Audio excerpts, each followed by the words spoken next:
But whether it's a cozy reading nook or a bold living room, every great interior design starts with a spark of inspiration. But where do the pros turn to when they need a creative boost? Today we're sitting down with interior designer Helen Austen, who's giving us a peek into moments that fueled her design imagination. Hey Helen, how's it going? Great, great to be here. Yeah, of course. First things first, I mean, how do you, with your traveling and things like that, inspire your design? Okay, what I love about travel is that you get to immerse yourself in unique spaces. So let's use Mexico as an example, right? Because it's a drastically different culture than our own. Sure. So you get to actually feel what it's like when people are using different textures and colors. And so I think it's a really great opportunity to see things, be like, oh, I kind of like how that looks, what's going on there. Or you can be the anti-inspiration where you're like, ooh, what in the world is going on here? I'm not going to do that. I actually consistently use both, like personally, because I'll be like, oh yeah, that doesn't seem to be working. Yeah. And I make note of that. But travel's a really great opportunity, especially when we're leaving the U.S. or we're going to places like New Orleans, which is really unique for our country,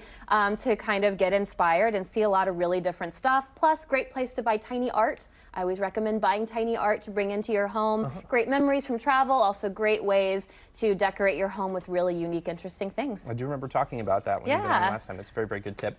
Do you think, though, that maybe commercial design has the opportunity to maybe push some boundaries more than like residential design? They absolutely do, for two reasons. One's usually budgets are higher, but most importantly, commercial spaces are able to do really intense, vibrant, kind of interesting things because people aren't living there. So like when we're in our homes doing really crazy stuff, unless that's how your neurochemistry loves it, we don't do that like in living rooms necessarily unless you're really into it.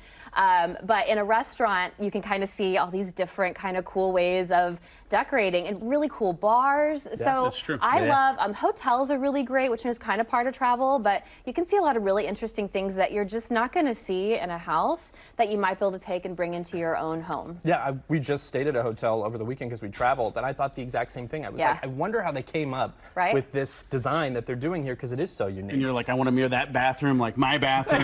Just like, oh man, I love the way they're doing the sinks. Yeah, and as a designer, personally, when I have my clients come to me, they're like, I saw this, and they talk about, well, what did you like about it? It actually really does help, rather than being this like, I don't know what I want, I don't know what to do, you know, but this all stuff is information that helps you narrow down what you might want to do in your own home. So cool. And I can tell in your face, like you love, obviously, the fashion industry. Like, how does that help you, obviously, too, when it comes to your inspiration? You know, fashion's interesting because I will say I don't necessarily follow like top fashion. I'm like in my 40s now.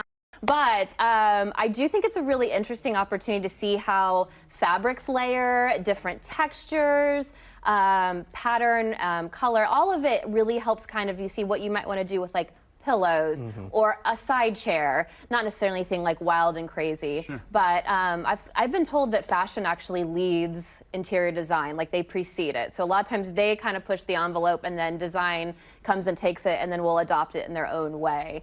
Maybe because it's smaller and easier. I haven't really like dug into it, but it's kind of interesting that that's possible. I never even thought that those two would be connected like that. That's amazing.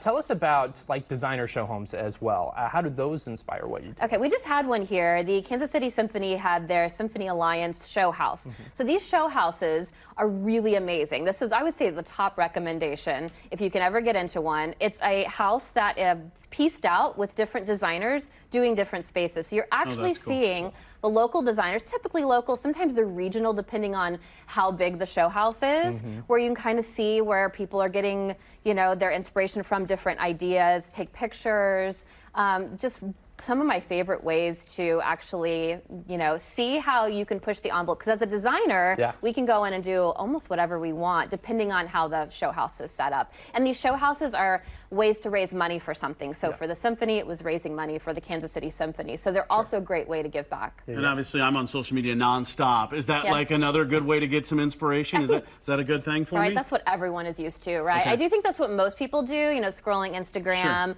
and it's such a picture-driven thing, even still to this day. I screenshot a lot of things, you know, so, you know, I think we're used to that, but then organizing it, I would say use files on your phone so it's not just this lost, you know, photo in your album. Create a little folder or something Exactly, like that, but use it. It works. For sure. Well, Helen, thank you so much for stopping by again. Always great stuff, too. Obviously, I think both of us are kind of novices when it comes to this stuff. Absolutely, 100%. Absolutely perfect. If people want to follow along with you, where do they go? HelenAusten.com, and again, my last name is Austen. Perfect. Helen Austen with an E.